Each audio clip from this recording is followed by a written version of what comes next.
In a way, nature protects us by shielding us from knowledge of the difficulties and obstacles that lie ahead. Because if we really knew all the problems we would face, the setbacks, the suffering, the temporary failure, and the disappointments, many of us would hesitate about ever even starting out at all. And our plan was to drive across country to Montreal, get jobs on ships to work our way across the Atlantic, and then head south across Europe to Africa.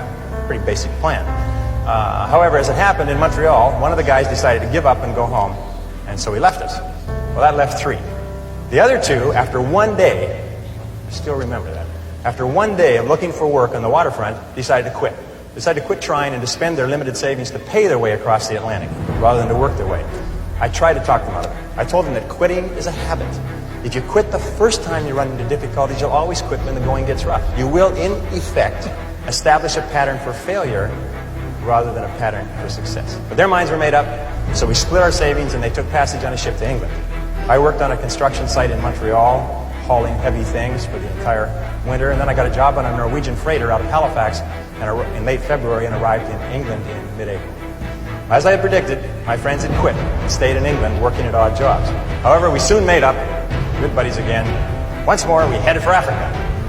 At this time, all we had was an 8.5 by 11-inch page about this size that had Europe and Africa all on the same map, on the same page. And it seemed to be a very simple thing to go from London, which was up here, to Johannesburg, which was down here. And it's just one page. And we sort of drew a straight line and we thought, well, oh yes, there was a little orange part right across sort of a band right through the middle there called the Sahara Desert.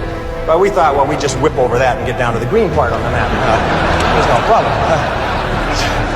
I'm without a word of a lie, this is true. We didn't stop to think that the total distance was about 8,000 miles. See, we were big picture people.